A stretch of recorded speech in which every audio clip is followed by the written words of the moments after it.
is not as has any bearing on whether you give a CUP for the school, but it does indirectly affect our taxes that we are being charged for in our school district and the financial stability of our school district. So you don't have to use that in applying your conditional use permit. But I'm going to show you that some of our citizens have said that the school district said it was going to cost us $45 per 100,000. Most of us have checked our taxes. It's anywhere from 2 to 3 times that. On May 18th, in the White Bear Press, Director of Business Services Denise Sundstrom was quoted in the White Bear Press saying that we will have to borrow money in July and August of 2011 to start the school year, and again in March, April, May, and June of 2012. This is for operating expenses. This is from the White Bear Press. 5 months before we got into voting for our school referendum, Steve Wogelmacht was writing in his paper in December of 2009, and he states that the financial issues in the school district are real.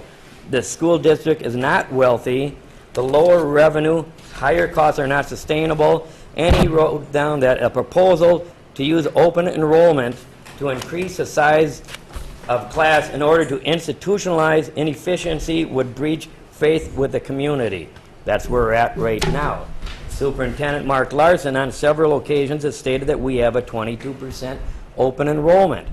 Right now, Wildwood School is operating at a 27.5% open enrollment. We are far past that. He also stated in the Minnesota, or the Star Tribune, just this last week, that it costs $10,800 to educate a student in our system. Mr. Wogelmacht also in his letter stated that the state sends over $6,000 for the funding. If you're in district, the district gets paid $6,600. If he comes from out of district, the state pays $6,000. That leaves a $4,800 shortfall.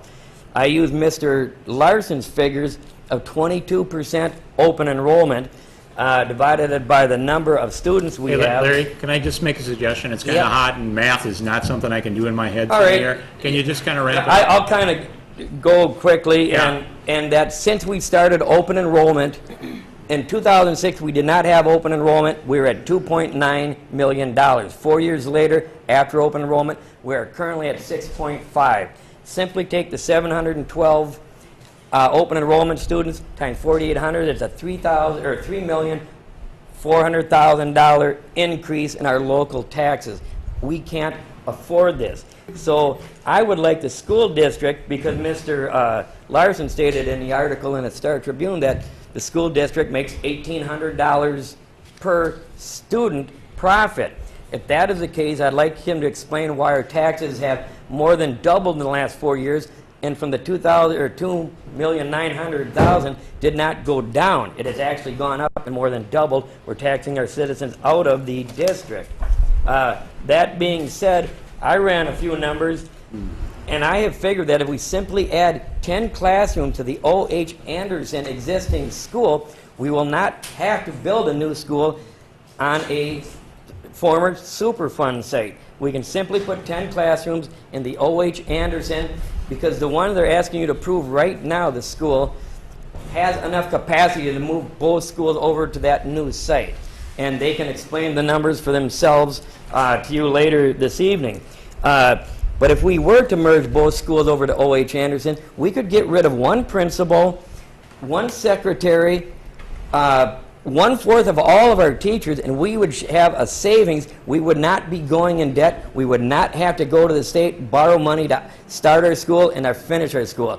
If they've done their homework like I have, we could show a increased savings to the taxpayers, not an increase. Okay. And Larry, it's longer than 3 minutes. It's 5. That. Okay, I appreciate it. Thank you.